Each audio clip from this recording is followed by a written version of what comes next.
Olá, esse é o podcast Filosofia Pop. Eu sou Murilo Ferraz e aqui comigo está o Marcos Carvalho Lopes. Esse é o nosso episódio número 17 e hoje falamos sobre o filósofo norte-americano Cornel West. Esse é o último episódio da temporada 2015. Nós vamos fazer uma pausa de fim de ano e vamos voltar no dia 25 de janeiro com um novo episódio. Se você não conhece ainda o nosso site, pode visitar o filosofiapop.com.br e deixar o seu comentário. Tem sempre algum texto complementar lá no site.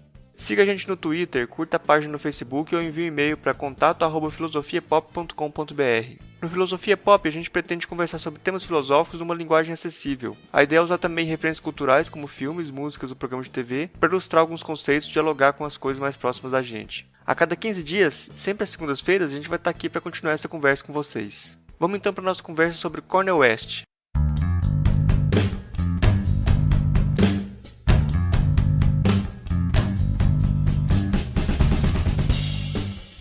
Hoje nós estamos aqui só eu e o Marcos. A gente vai falar hoje sobre o filósofo Cornel West. Queria perguntar para você, Marcos, quem que é o Cornel West? O Cornel West é uma figura muito importante dentro do cenário cultural americano, né? Uma figura da esquerda. Ele é tão um filósofo de esquerda, ele é um filósofo negro talvez o mais representativo, né? O mais próximo dele seria o Molefi Assange, mas eu acho que ele tem uma abrangência maior. Tanto que um intelectual de direita foi fazer um livro dos 100 professores mais perigosos da academia americana. Aqueles professores que doutrinavam para a esquerda, né? Doutrinadores de esquerda, os ideólogos. Aí eu fui lá para ver o que ele falava do Cornel West. Não tinha o nome do Cornel West entre os 100 personalidades. Tinha um capítulo especial separado. O único que mereceu o tratamento diferenciado, separado entre esses perigosos intelectuais de esquerda, né? Então o Cornel West é um filósofo, um teólogo. Apesar dessa descrição dele como um cara que é controverso, com certeza, mas ele passou trabalhou nas principais universidades americanas, trabalhou em Princeton, trabalhou em Harvard, então tem toda a qualificação necessária para ser reconhecido no debate como uma figura relevante, séria, né? Mas à medida que ele se torna um intelectual público, mais e mais ele vai ser criticado pela academia, né? Então ele é uma figura que é difícil qualificá-lo, né? É difícil você ter posições em relação a ele que não sejam amar e odiar, né? Mas o que ele tem de tão perigoso? Eu acho que o que ele tem de tão perigoso, primeiro, a questão de ele é um negro, ele é um intelectual negro que corporifica a personalidade, ele traz nas marcas de expressão, no jeito de falar, essa dimensão de uma cultura negra. Ele não abre mão disso, né? Então, toda vez que você vê o Cornel West falando, você vê no gestual dele muito daquilo que você veria numa igreja, até porque ele tem a formação teológica, né? Como se fosse um pastor pregando, né? Em todo o gestual. Mas, a parte disso, o Cornel West é um cara muito inteligente, né? Então, o Cornel West, desde muito pequeno, ele foi considerado já um superdotado e teve todo um caminho especial de educação em que ele sempre ganhou os melhores prêmios. Quando ele terminou o ensino básico, ele ganhou um prêmio de a medalha de mérito dos Estados Unidos, em primeiro lugar. Então, essa capacidade dele é inegável, né? E você ter um grande intelectual que não abre mão das causas sociais e que não abre mão da personalidade de se afirmar negro e ter essa perspectiva diferenciada politicamente, eu acho que isso é por si só perigoso em relação ao estabelecimento, né? Um estabelecimento acadêmico, que mesmo se no Brasil a gente tem só 2% dos professores negros, nos Estados Unidos o quadro não é tão diferente. A hegemonia ainda é do branqueamento e de padrões eurocêntricos, né, de pensamento. Quais são os principais componentes do pensamento dele? Como é que é estruturado? Sobre o que ele fala? O Cornel West, ele não é só filósofo, ele é teólogo. Ele não separa essas duas coisas porque, para ele, a formação dele a formação cultural dele tem muito da comunidade negra, e na comunidade negra norte-americana a igreja é um fator muito importante na formação cultural. Dentro do pensamento dele, ele destaca alguns elementos que seriam primordiais dentro da concepção dele de filosofia. O Cornel West realmente ele destaca 3 elementos no pensamento dele. Se você compreender esses 3 elementos básicos, você vai entender bastante do pensamento dele. O primeiro elemento é um compromisso socrático. Então ele quer retomar a figura de Sócrates no sentido de manter o questionamento constante na busca da verdade. Manter a capacidade de dizer a verdade, de falar francamente sobre os assuntos, de debater isso publicamente. Então, esse compromisso socrático é uma busca de integridade moral, uma busca de autocriação, de buscar conhecer a si mesmo. E esse seria o primeiro elemento da filosofia do Cornel West, vamos dizer, da perspectiva do Cornel West, né? Além do compromisso socrático, o Cornel West fala de uma perspectiva profética. Aí você já vê aí, nessa ideia de perspectiva profética, um pouco da posição dele como teólogo. Ele não vai abrir mão da ideia de amor cristão, né? Ele não vai abrir mão da ideia de que você tem que superar as circunstâncias e para além das suas lealdades mais triviais e ter esse compromisso de transformar o mundo, né? Essa ideia de uma profecia, de trazer um sentido de futuro, é algo que o Cornel West não abre mão. Isso é muito interessante quando você pensa que a filosofia geralmente ela é negativa, né? Ela fica presa muitas vezes a um discurso negativo em que não há abertura para a transformação social, né? Você destaca muito as suas amarras, aquilo que te prende, e você não tem abertura para a transformação. Esse compromisso profético traz essa ideia de que você tem que buscar caminhos para que seja promovida uma transformação social. Aí é interessante levar em conta que o compromisso profético do Cornel West tem muito de uma perspectiva de teologia da libertação, né? Ele até esteve no Brasil participando do seminário da Teologia da Libertação. Então, a ideia de que Cristo para ele é um grande revolucionário social. E se você não está pensando nos pobres, em diminuir a pobreza do mundo, você não está sendo cristão. Então, a militância no sentido de transformar a realidade faz parte desse compromisso profético. Não é uma coisa de você simplesmente fazer sua celebração religiosa descontextualizada do mundo, não. O compromisso dele está em transformar esse mundo que a gente vive e trazer uma contribuição nesse sentido. Além dessa perspectiva profética, se soma ao compromisso socrático, você tem uma percepção, ele chama de percepção tragicômica. Esse terceiro elemento seria a capacidade de, mesmo sabendo que você não vai conseguir transformar o mundo, mesmo sabendo que tudo caminha talvez numa direção negativa, você tem a capacidade de rir de si mesmo e de continuar seu trabalho. É como se você pensasse na tarefa de Sísifo na mitologia grega, que Sísifo é condenado a rolar uma pedra eternamente até o topo de uma montanha, e toda vez que ele chega perto de conseguir isso, a pedra rola novamente para o início. E você percebesse que essa tarefa contínua que ele tem que fazer como uma punição pode ser pensada de forma alegre, né? Você ri do infortúnio, você não se render a esses problemas, né? Essa percepção tragicômica, o Cornel West exemplifica com a capacidade que a comunidade negra, que os negros tiveram e sempre tem, não é só nos Estados Unidos, de transformar o sofrimento em formas artísticas, né? Por exemplo, se você pensar no jazz, no blues, no samba, muito da dor e da opressão social é transformada em outra coisa. Tem um exemplo que ele dá que eu acho bem interessante, que ele chegou em um velório e a dor que ele estava sentindo não seria possível passar em palavras. Aí, cantando, ele conseguiria fazer isso, né? Então, essa capacidade de não ser paralisado pela dor, não ser paralisado pelos problemas, né? Você falando da música, ele também já gravou o CD de hip hop também, né? O Cornel West, quando ele fala dessa perspectiva profética, né, isso leva ele a sair da academia. Ele acha que não faz sentido ficar preso à academia. Faz parte do projeto dele essa aproximação da juventude, aproximar-se dos jovens e contribuir para que eles possam ter acesso a um tipo de questionamento, de conhecimento mais qualificado, né? Para o Cornel West, a transformação da música ao passar do tempo cria novas possibilidades de tradução da comunidade negra. Então, ele vê, por exemplo, o hip hop como uma continuidade em relação ao jazz, em relação ao rhythm and blues, né? Então, o hip hop é uma possibilidade de você também pensar o universo negro. Nos Estados Unidos isso é muito claro, no Brasil também, essa ligação entre o hip hop e o universo negro, né?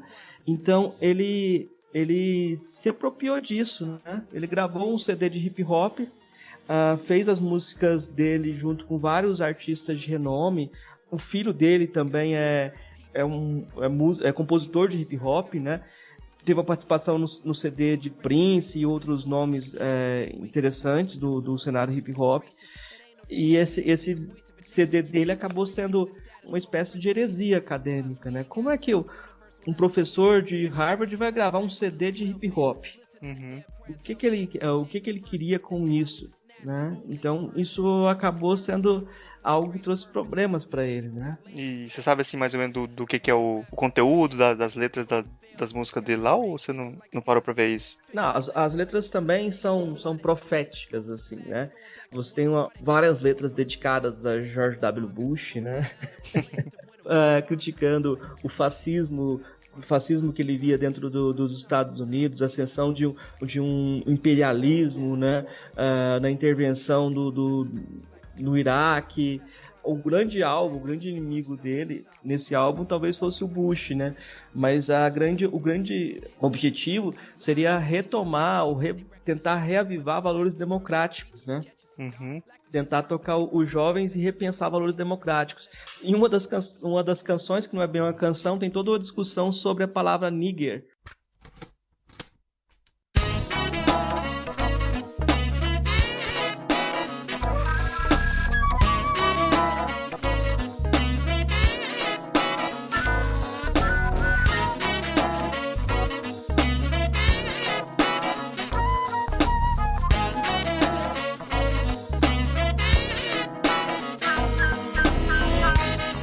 So, Michael Cornell did a piece called The N-Word. He closed the piece by asking, what do you think about it? I get the sense that... ele reproduz toda a discussão sobre a aplicação ou não, o uso ou não da palavra nigger. Mas as letras do Cornel West acabam sendo não são bem cantadas, são mais recitadas, né? Um discurso de pregação quase, né? Mas eu acho que mais importante do que o CD dele seja essa entrada no universo e o universo da música e o diálogo que ele acaba acontecendo entre ele e outros grupos. Por exemplo, o Strokes tem uma música que ele vai citando assim, e o que pensaria sobre isso? O Cornel West pensaria sobre isso, né?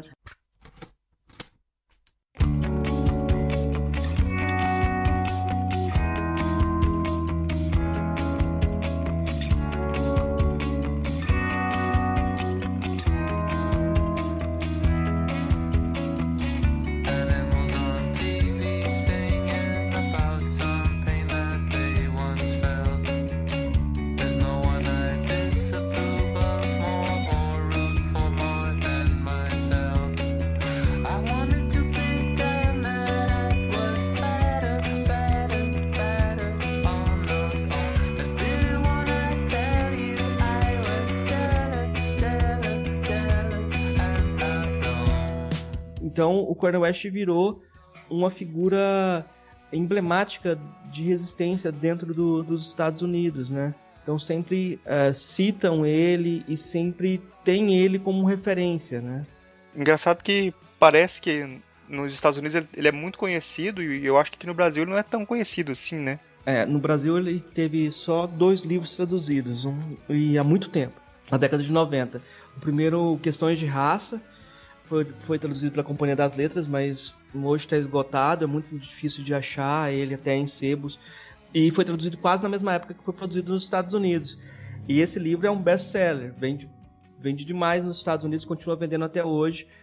Ainda hoje o pessoal lembra do Cornel West por conta desse livro nos Estados Unidos.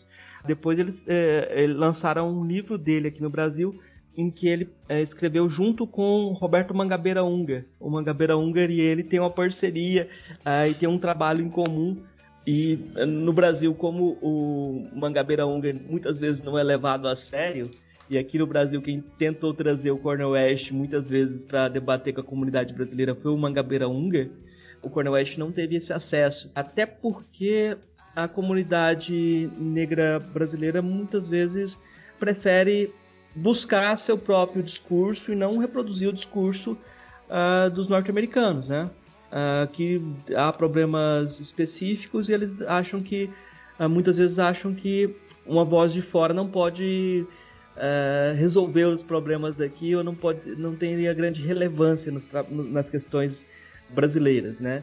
Então o Cornel West não tem uma grande penetração nem na academia brasileira, nem como figura pública. Ele já veio aqui no Brasil algumas vezes, mas não tem uma repercussão muito grande. Uhum. Além de gravar esse CD, ele também participou como consultor, eu acho, né, dos filmes do Matrix, né? Como é que foi? Você sabe como é que foi essa participação dele? Qual era o papel dele? Olha, ele não participou só como consultor.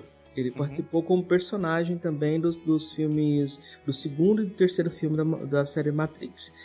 Mas se você pegar o primeiro filme Matrix, já tem ali referências ao pensamento do Cornel West. Então os irmãos... qual é que é o nome dos irmãos? Irmãos Wachowski. Eu não vou pronunciar isso não. Eles já tinham o Cornel West como referência. Então se você pegar a história da produção do filme, inicialmente era para ser o Will Smith, o ator principal. E o Will Smith não aceitou, depois achou o filme muito complicado. Eles colocaram o Keanu Reeves, mas o Keanu Reeves, a gente não deveria identificar imediatamente o Keanu Reeves como um branco, né? Porque ele tem uma formação multiétnica, né? Mas isso deveria ser não tão relevante assim, mas em termos de narrativa é interessante. Se você olhar dentro da Matrix, do primeiro filme, você já tem essa ideia de que os libertos, aquelas pessoas que já se libertaram da Matrix e nasceram livres, são negros. E o Morfeu, que é quem vai libertar o Neo, o personagem do Keanu Reeves, que é o personagem principal, esse líder é um líder negro, né? E, por outro lado, os agentes da Matrix são sempre homens brancos. Então você tem essa ideia de que você também pode pensar o filme a partir de um viés racial. E o filme foi concebido tendo essa ideia. Tem uma cena interessante que o Morfeu tá acorrentado, né? E o Neo fala para ele se libertar, e ele arrebenta a corrente arrebenta a corrente por ele mesmo. Não foi alguém que o libertou, né? Ele se libertou sozinho, né? Essa imagem da quebra da corrente é bem emblemática e remete a outras imagens, né? Mas desde o primeiro filme do Matrix, você poderia fazer uma leitura que ligava o filme à ideia do Cornel West de conversão psíquica. O que é isso? O Cornel West ele trata da ideia das questões raciais a partir da necessidade de que o negro se pense como negro, que ele saia dos esquemas de dominação brancos e possa se pensar a si mesmo e se valorizar, né? Ele dá um exemplo assim, por mais que o Michael Jackson que tivesse certo em querer ser valorizado como ser humano, as tentativas dele de mudar a sua imagem mostravam que ele ainda era governado por uma perspectiva branca, né? Essa conversão psíquica é o maior desafio que o Cornel West percebe. Superar todo um esquema de limitação, todo um aprisionamento mental que existe em relação às questões raciais. Isso aí já vê como que o Cornel West aborda a questão racial, né, como um todo, né? Dentro da perspectiva da questão racial, a gente vai ter alguns passos nessa abordagem dele sobre a questão racial. Mas aí, só pra gente fechar o negócio do Matrix, assim, quando você observa o filme Matrix, talvez você encontre lá todos os elementos que eu falei antes. Uma perspectiva socrática, em dizer a verdade. O Morpheus, no segundo filme, parece que, mesmo quando a cidade está sendo atacada, ele vai dizer para todo mundo que vai estar sendo atacada mesmo. A perspectiva profética você não precisa dizer, né? Essa percepção tragicômica, essa esperança tragicômica, talvez também nesse momento em que eles são avisados que eles vão ser destruídos, eles começam a dançar e fazer uma festa, né?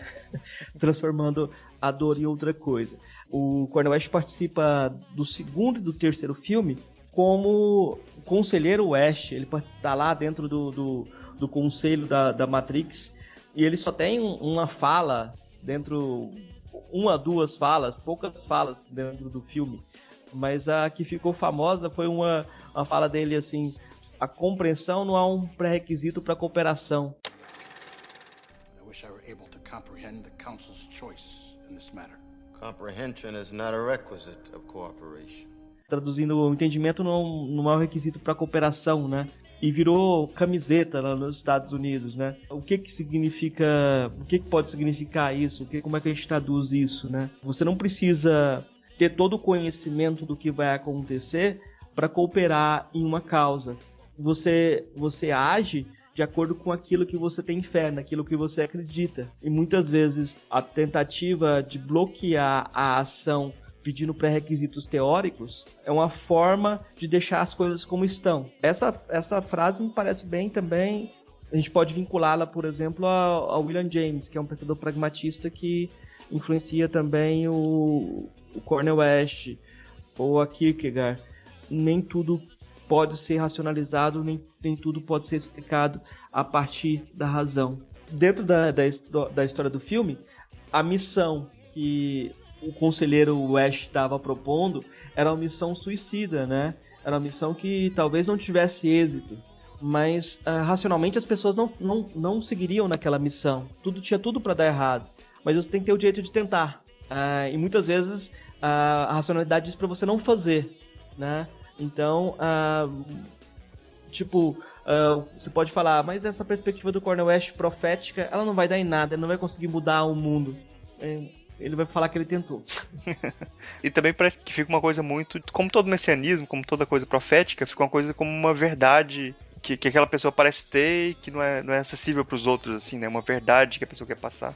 Se você se aproxima dos textos do Cornel West, da postura dele, essa perspectiva profética acaba sendo um grande problema, né? Porque se você quer ser um teórico e não quer ser um profético, é complicado, né? Porque dentro da academia e dentro das nossas perspectivas teóricas, como lidar com esse tom profético, né?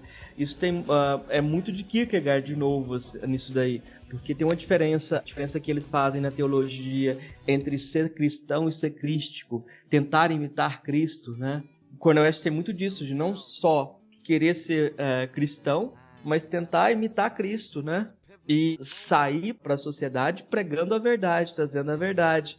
Então, tem algo aí que é problemático. Nesse sentido, a gente entende porque que ele é amigo do Mangabeira Unger, né?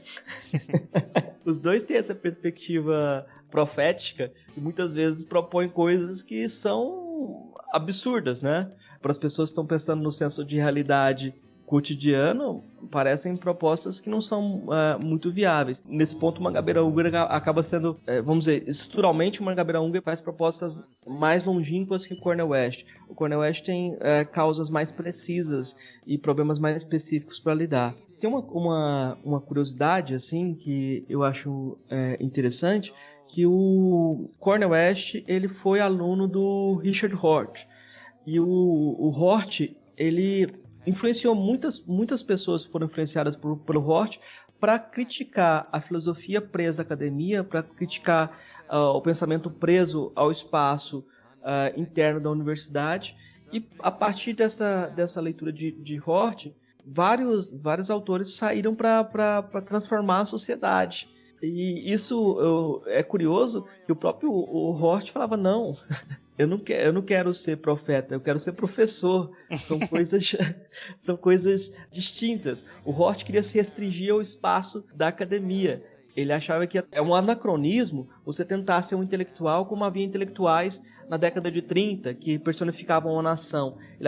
O Hort achava que não tinha espaço para isso. E o Cornel West não. O Cornel West achava que a gente não poderia abrir mão desse papel de personificar uma nação, de ser uma voz no debate público. Mas o Rorschach achava, não, você não tem uma verdade a mais em relação às outras pessoas. Você não tem esse papel. É uma espécie de diferença entre a perspectiva profética dele e a perspectiva do Hort, né? É porque o Hort falava muito contra essa ideia de você ter como se o filósofo tivesse um acesso especial, uma verdade, e aí ficasse como um pastor mesmo, ou como um clérigo, né? Um filósofo como um clérigo. E assim, como você falando que ele tem muita influência do Hort, parece até contraditório, né? Falar isso. Ele tem bastante influência do Hort, só que a influência dele da teologia é mais forte, né? Então ele não deixa de ser um batista, né? Ele é um pastor batista, né? Mas aí você tem que pensar que, por exemplo, na igreja dele, depois de uma porta separava os Pantera Negra da igreja batista. Então você tem uma perspectiva prática a luta pelos movimentos civis, uma perspectiva que partia para o embate, né? E ele se ligava a essa perspectiva, mas também uma perspectiva religiosa que se vincula. Pro Cornel West, há uma tensão dentro do pensamento norte-americano entre o individualismo criativo, que os americanos valorizam muito. Os norte-americanos valorizam muito a ideia do indivíduo genial, o indivíduo criativo, e, por outro lado, o sentido de comunidade, o sentido de sociedade. Para o Cornel West, os autores vão pendulando. Um destaca o individualismo, outro destaca o sentido de sociedade. E na avaliação dele, o Hort está no movimento do pêndulo do individualismo. E ele vai levar o pêndulo para o outro lado, para valorizar as comunidades. E no caso, ele acha que a grande questão que o pensamento norte-americano precisa dar, o pragmatismo precisa lidar com essa questão, é retomar a questão racial. Retomar essa questão como um problema fundamental da experiência norte-americana, né? Na construção de uma democracia mais ampla. Então, quando você se filia a alguém, você se filia para superar essa pessoa, né? Tem aquela questão do americano, tem muito de você enfrentar seu antecessor para superá-lo, né? Você absorve seu antecessor. Aí tem uma curiosidade, né? Curiosidade também que passa batido. Eu vou falar do Hort. O avô do Hort era um pastor protestante que foi o propositor da ideia de teologia social, Walter Rauschenbusch. Ele que propôs a ideia de que você não poderia separar a luta social, uma luta socialista no sentido não marxista, né, de minoria social, do pensamento do trabalho religioso. Então o Rauschenbusch influenciou muita gente, influenciou o Luther King, influenciou a teologia da libertação, né? E o Hort tinha essa herança, era o avô dele, né? E é como se o Cornel West quisesse recuperar até a herança do avô do Hort. O Cornel West tem textos sobre isso também, né? Então é curioso isso, né? Um elemento que une o Hort e o Cornel West é a crença na democracia norte-americana, mas a crença na criação de uma democracia norte-americana, né? Na profecia de uma democracia norte-americana, né? Algo que deveria ser fruto do trabalho, né? Fruto do desenvolvimento e responsabilidade deles, né? Enquanto cidadãos também. Tem muitos elementos em comum. A filiação tem esses problemas, né? O complexo de Édipo é muito duro. Falando do Cornel West, sempre fala da questão racial. Como é que era a abordagem dele dessa questão? Como é que é, né? Talvez um conceito-chave para isso seja de conversão psíquica, né? Mas aí, o Cornel West tem uma coisa bem interessante no livro lá dele, Questões de Raça, que é uma espécie de dialética que ele cria entre três grandes pensadores norte-americanos sobre a questão racial. Primeiro, a gente pode falar do Dubois. O Dubois é um pragmatista, ele foi aluno do William James, do final do século XIX, começo do século XX. E o Dubois é um sociólogo muito criativo, é um sociólogo que misturou métodos de outras áreas para estudar sociologia. Ele deveria ser considerado, existe embasamento para considerá-lo, junto com Weber, Durkheim, Marx, como um dos grandes nomes da sociologia, né? Ainda, esse reconhecimento está acontecendo ainda, né?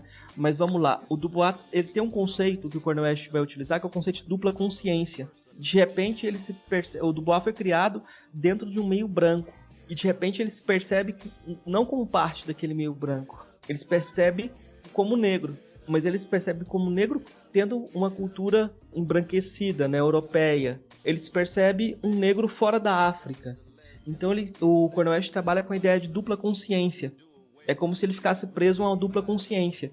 Ele é americano, mas ele é negro. O Dubois ainda era alguém que acreditava na América, né? Ele queria construir a democracia com essa dupla consciência. Diferente, por exemplo, do Marcus Garvey, que defendia que os negros deviam todos voltar para a África, né? Não tinha essa ideia de construir a América não fazia muito sentido para o Marcus Garvey, né? E depois você pega a primeira ideia da dupla consciência do Dubois.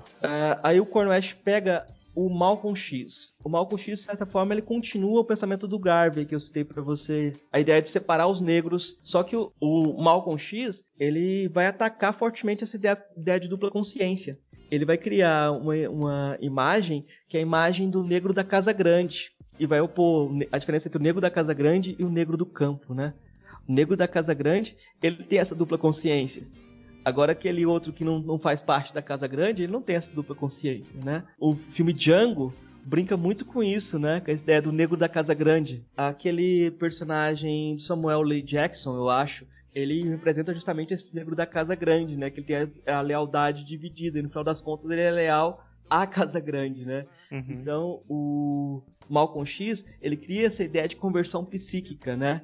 Você tem que se converter negro e trazer essa ira negra, aproveitar essa ira negra para se transformar. Só que o Malcolm X não tinha uma direção muito clara para essa transformação. Ele não acreditava na democracia de forma nenhuma.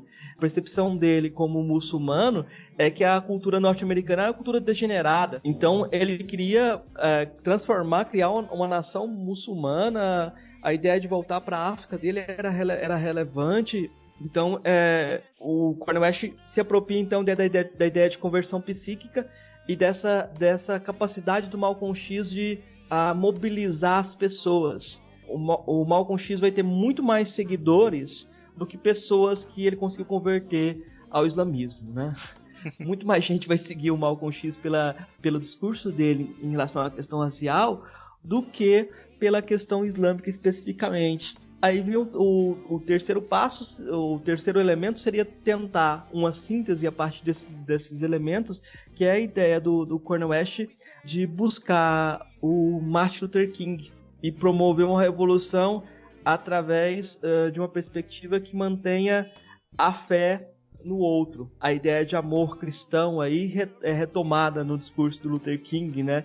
De superar as contradições, de reconhecer as contradições, mas superá-las. Essa esperança democrática o Cornel West não quer abrir mão, né? Então ele acha que seria necessário um outro passo para além do Malcolm X. Esse outro passo ele tenta dar. Ele tenta dar esse outro passo partindo do Luther King.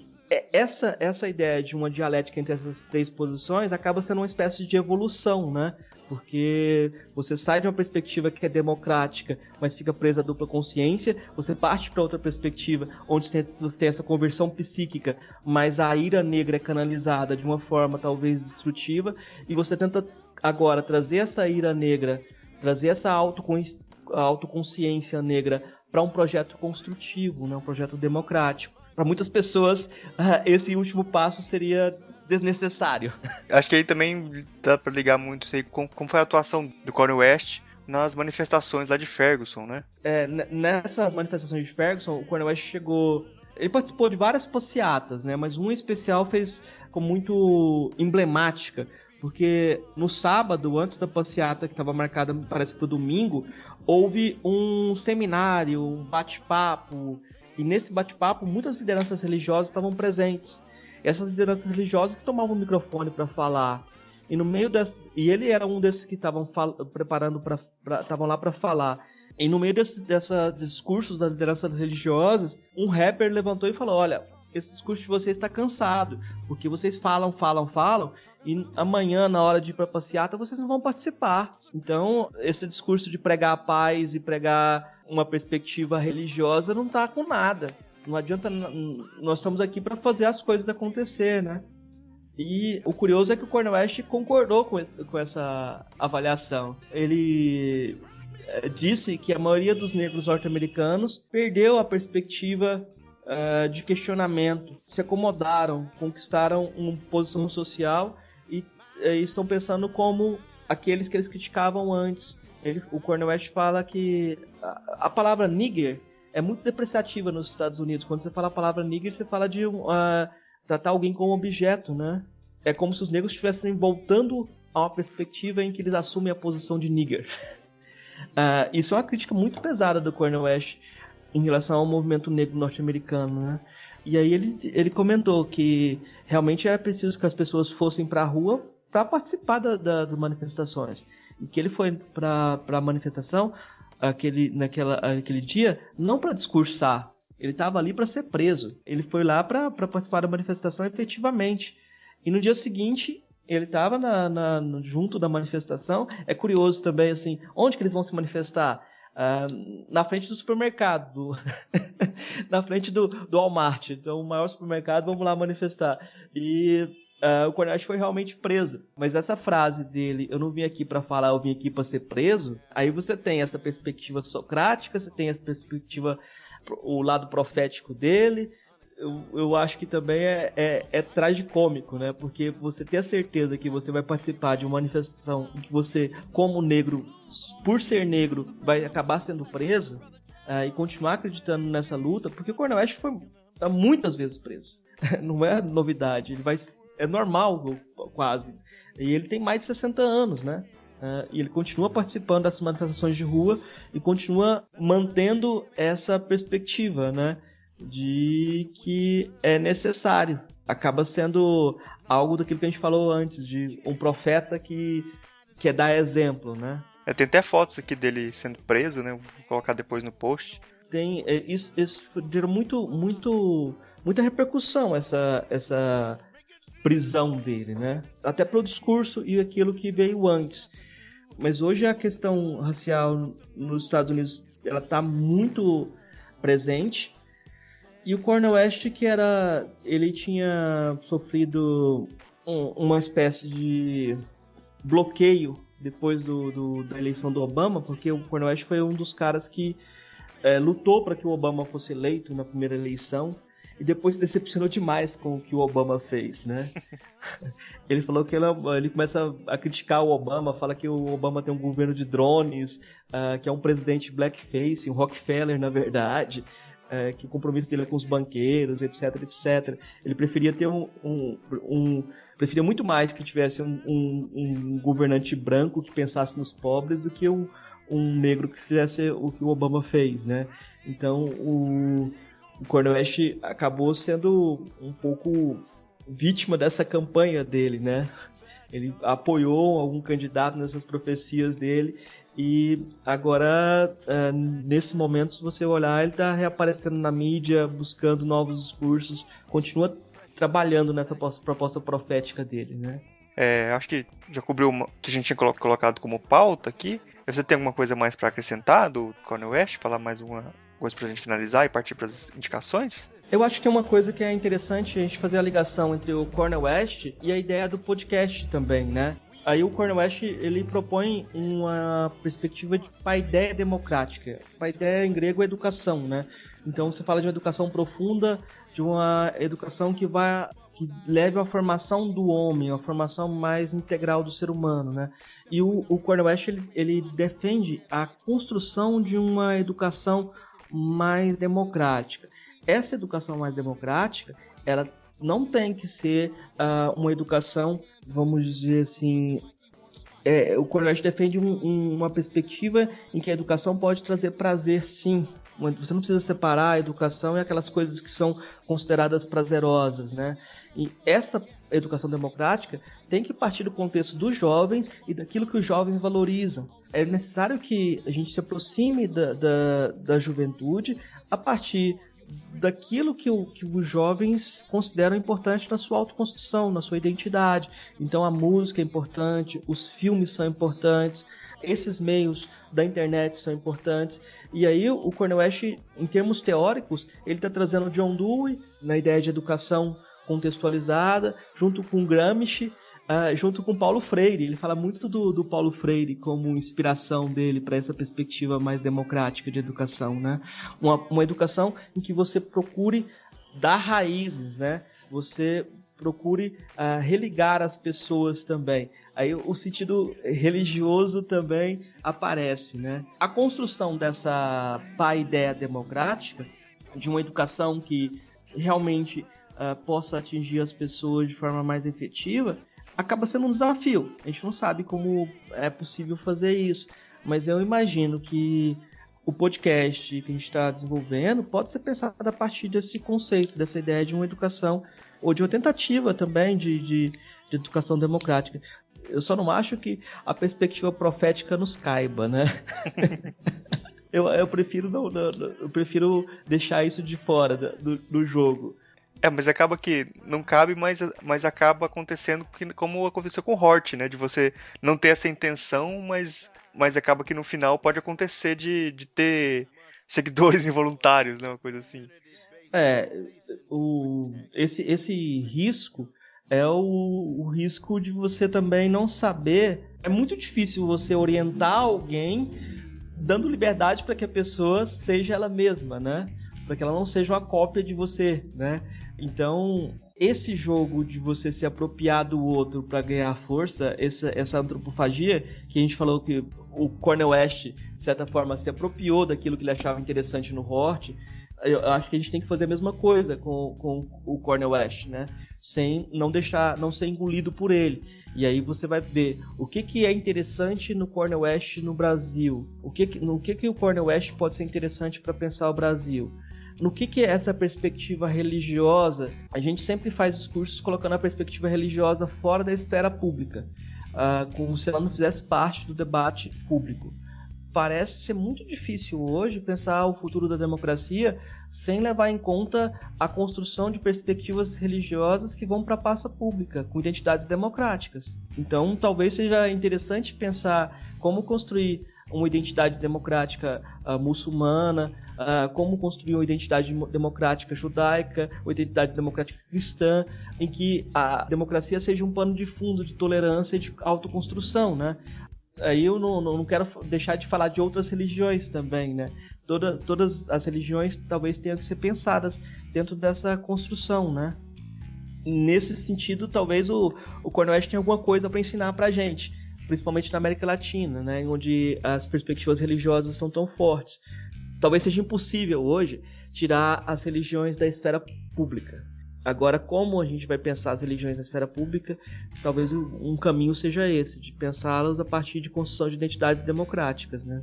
Eu acho que já tá legal do papo aqui sobre Cornel West, né? A gente pode partir para as indicações, então, né? Então, Marcos, você trouxe alguma indicação pra gente hoje? Eu trouxe algumas indicações. Vamos ver. Filme, a gente já falou do Matrix. Aí você pode falar da trilogia. Os 3 filmes Matrix pode ser matéria de indicação aqui. Aí pra aqueles caras são muito fanáticos, tem uma edição do Matrix, a Ultimate Collection, uma coisa assim, em que você pode ouvir o filme Matrix 1, 2 e 3 com os comentários do Cornel West. Oh. E o Ken Wilber, né? Não tem a legenda disso daí. Você vai escutar o áudio, mas você vai ter todos os comentários do Cornel West sobre o filme, né? Então é uma coisa interessante para quem quer buscar. Mais coisa, você pode procurar o livro Questões de Raça, que está em português. Esse livro difícil de encontrar, como eu já disse, mas você pode encontrá-lo em sebos, né? Outra indicação interessante de filme, o filme Malcolm X, ele tem essa reprodução de um diálogo imaginário entre o Malcolm X e um entrevistador. Aí você vai ver que eles construíram esse diálogo a partir da perspectiva do Cornel West, a partir dessa ideia de uma dialética. É como se o entrevistador fizesse a figura do Dubois, do intelectual, né? Da dupla consciência. E o Malcolm X desse uma resposta como de conversão psíquica nos termos que eu discuti aqui. Então, uma indicação seria o filme do Malcolm X, do Spike Lee, e Faça a Coisa Certa também, do Spike Lee. Esses 2 filmes são bem interessantes. Eu acho que dá para colocar muitas questões a partir dele. Em relação a músicas, Aí a gente pode indicar o próprio a música, o CD do Cornel West. Você pode tentar ouvir alguma coisa. Ele gosta muito da música do John Coltrane, não, eu não vou saber o nome do cara. Mas se você pegar a música da Motown, tudo aquilo lá é o balanço do Cornel West. O Cornel West indica muitas leituras, assim, porque as pessoas geralmente procuram ele para saber o que eu preciso ler para me tornar alguém interessante. Aí ele indica muitos livros também. Então, se você pensar, eu acho que não daria para deixar de indicar Toni Morrison, que é uma escritora norte-americana que ganhou o Nobel. Eu acho que o livro Amada, da Toni Morrison, seria uma boa indicação. E também um ensaísta, que você vai encontrar poucas coisas dele em português, você vai encontrar muita coisa antiga, assim. Traduziram os livros dele na década de 60 e foi pouco não houve reimpressão, né? Que é o James Baldwin. O James Baldwin tem os ensaios dele, especialmente, são muito interessantes. Ele é um romancista, mas os ensaios dele são muito interessantes. Além disso, do James Baldwin, o Ralph Ellison tem um livro chamado O Homem Invisível, também, que é indispensável para pensar a questão racial em qualquer lugar do mundo, né? Esse livro, O Homem Invisível. Eu acho que tá bastante, tem bastante indicação aí, né? Acho que tá bacana. Tem também um filme que eu acho que pode ser interessante para ver a perspectiva que você falou também, que o Cornel West se relaciona muito com o pensamento do Martin Luther King também, né? Tem um filme Selma, que foi um dos indicados ao Oscar aí no último Oscar, que conta um pouco, um pedaço aí da vida do Martin Luther King, de um dos protestos dele lá em Selma. Bem interessante o filme também. Tem uma peça de teatro agora do Lázaro Ramos, que ele faz junto com a Thaís Araújo, que é sobre o Martin Luther King também. Eu não sei qual é o nome da peça, mas parece ser uma boa pedida também. Tem uma peça aqui de um autor baiano chamado Namíbia Não, que foi muito premiada. Aí ela já saiu em livro também, então é outra indicação. Mas para quem quiser se aproximar do Cornel West também, tem um documentário chamado A Vida Examinada, em que ele é um dos entrevistados, junto com Martin Nussbaum, Zizek. Você vai encontrar Zizek, né, que o pessoal fala. Você vai encontrar esse documentário na internet facilmente. Acho que já tá legal já de indicações, a gente já finaliza aqui, né? Valeu aí, foi bom o papo. Até mais. Eu peço para você que está ouvindo agora comentar no nosso site, o filosofiapop.com.br. A participação de vocês é muito importante, é o que dá força para a gente continuar o nosso trabalho. Se você quiser, pode também mandar um e-mail para contato@filosofiapop.com.br. Lá no site a gente coloca todas as referências citadas no episódio e também os links para nossas redes sociais e páginas do Facebook. Se você quiser ajudar a gente, compartilhe os episódios com os amigos e avalie a gente no iTunes para ajudar a subir na classificação deles e trazer novos ouvintes. Esse foi o nosso último episódio na temporada de 2015. A gente vai voltar no dia 25 de janeiro para começar a temporada 2016 com muito mais energia. Curta o fim de ano, celebre a vida com aqueles que você ama e aproveite para ouvir os episódios anteriores e escrever pra gente com suas impressões e sugestões. Boas festas para você, um feliz ano novo e nos vemos em 2016.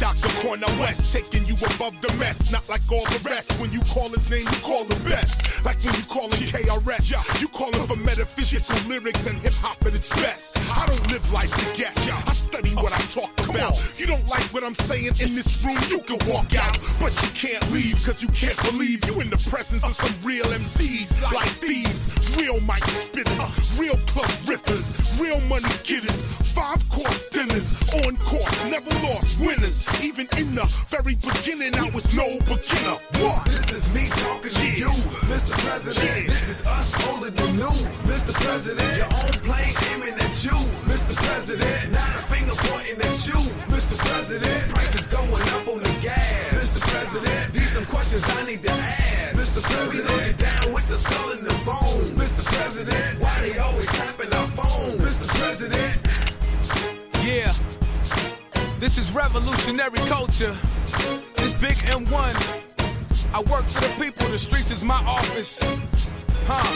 I'm doing it with black men. Too many precious lives. Who ready for this? If you ready for for this, put your fist in the air. This is Big M1 Dead Prayers. Let's do this. Throw your hands up high in the sky. Too many precious lives